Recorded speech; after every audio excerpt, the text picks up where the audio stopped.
샬롬. 예쁜 우리말 사전 두 번째. 기쁨이의 일기. 환경미화원 아저씨들은 고마운 분들이다.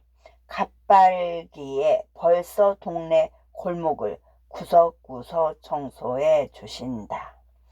새벽 전날 가족 모두 바닷가로 해맞이를 갔다. 바다 물결 위로 도들볕이 오르자 사람들은 모두 와 하며 함성을 질렀다. 나랑 숨바꼭질을 하던 동생은 변위도 들지 않는 옷장 속 깊이 숨었다. 그러다가 무서워서 으앙 하고 울음을 터뜨리고 말았다. 갑발기에 일하러 가신 부모님은 해 너머에도 오지 않으셨다. 나는 동생과 함께 배가 고파서 울다가 잠이 들고 말았다. 동생과 싸우고 나서 아빠에게 야단을 맞았다. 너무 속이 상해서 밖으로 나가 하늘을 쳐다보았다. 뿌연 하늘에 햇무리가 져 있었다. 어지러웠다.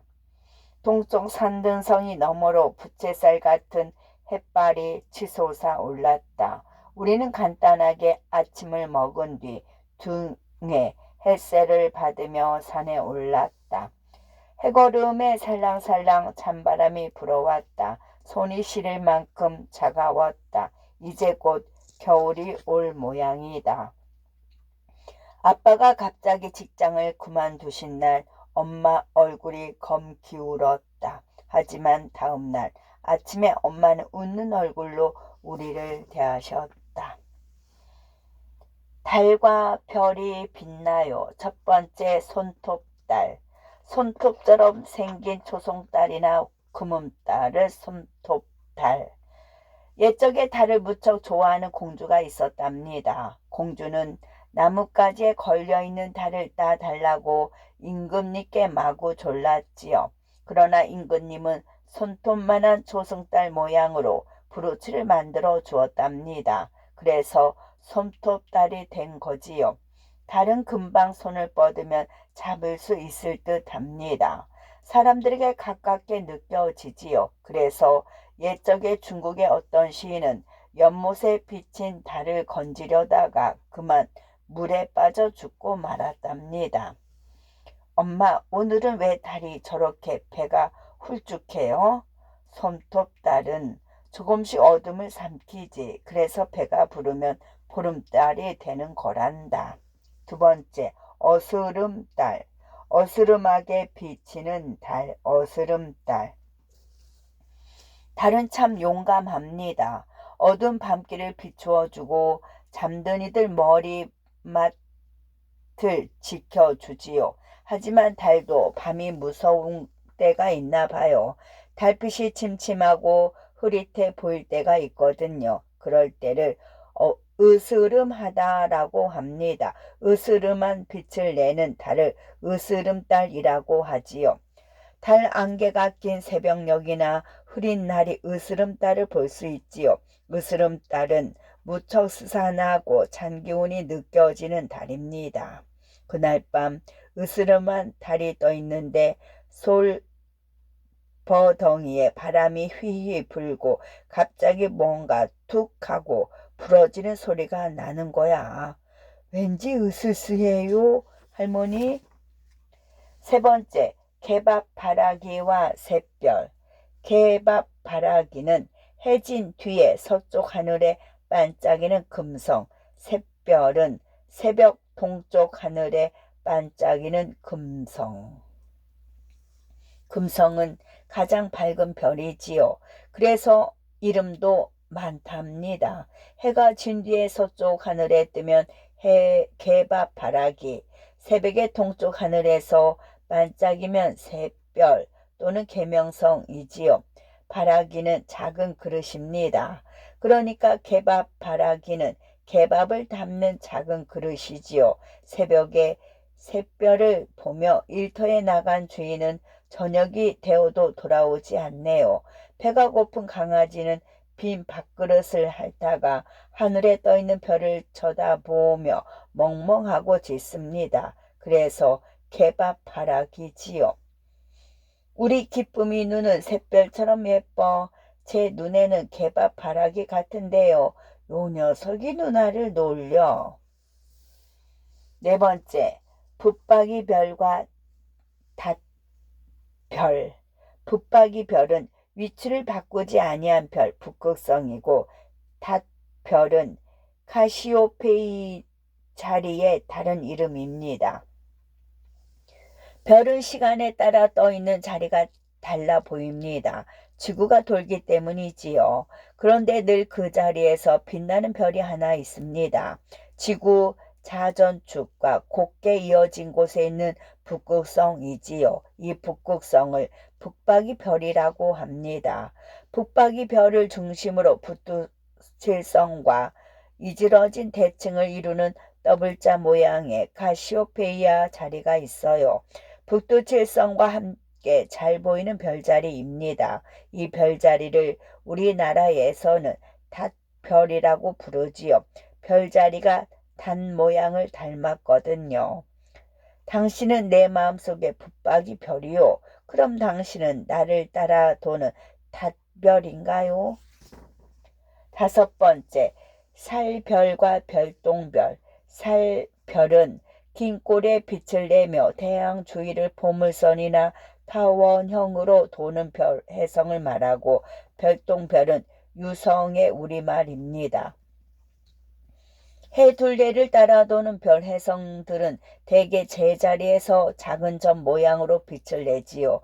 하지만 살별은 빛나는 긴 꼬리를 끌고 일정한 주기로 태양 주위를 돕니다. 그래서 꼬리별이라고도 해요.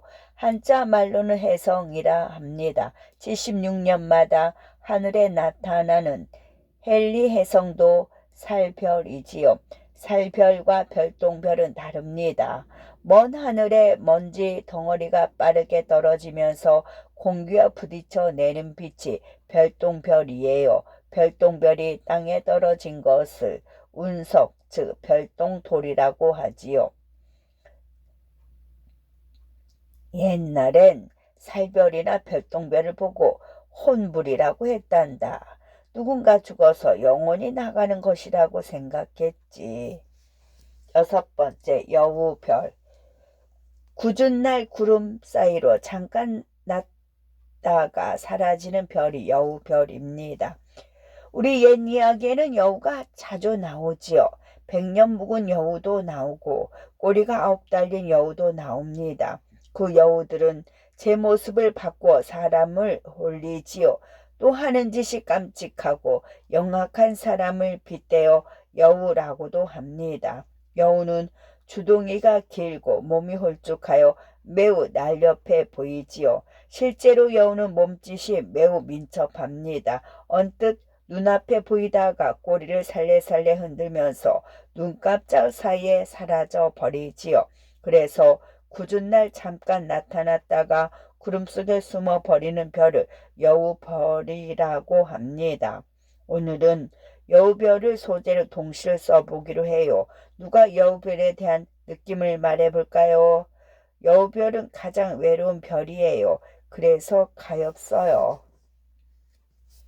일곱 번째, 쌀아기 별과 잔별.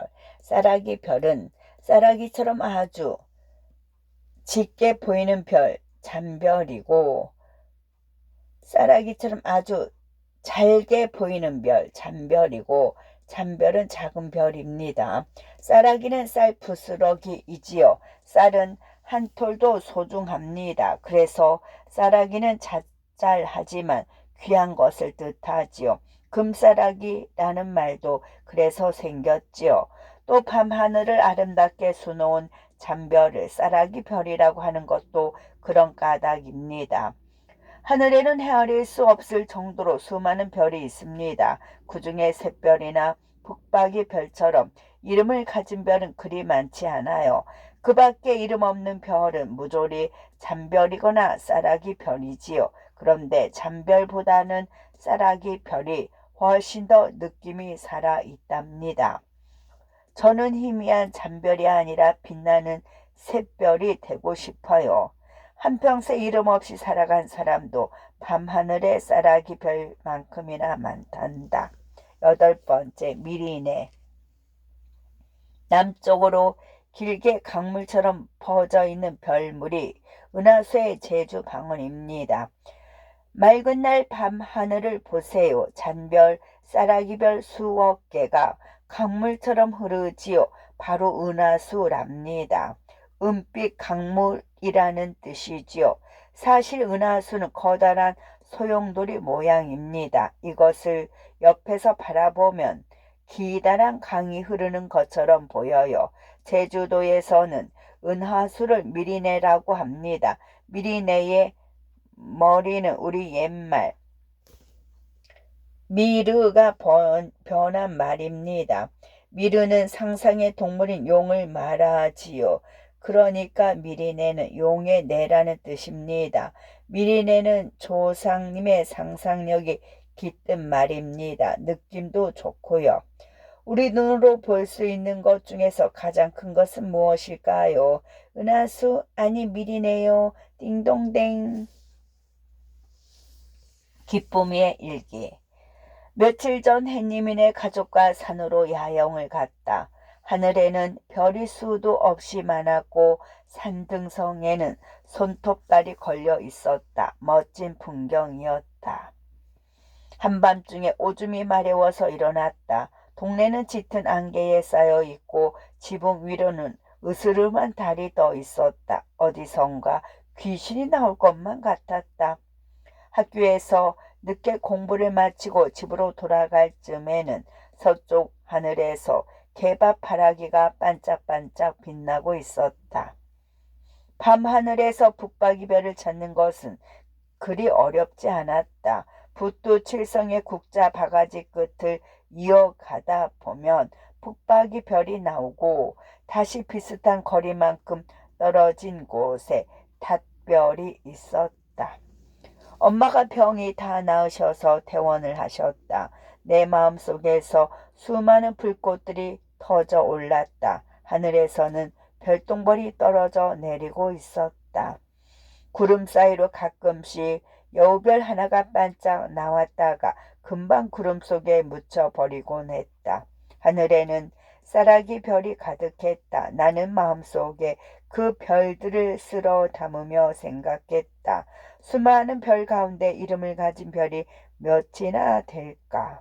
캄캄한 밤하늘에 미리네가 흐르고 있었다. 한 달 전에 돌아가신 할아버지께서는 미리네를 건너 하늘나라로 가셨을 거라고 생각했다. 끝.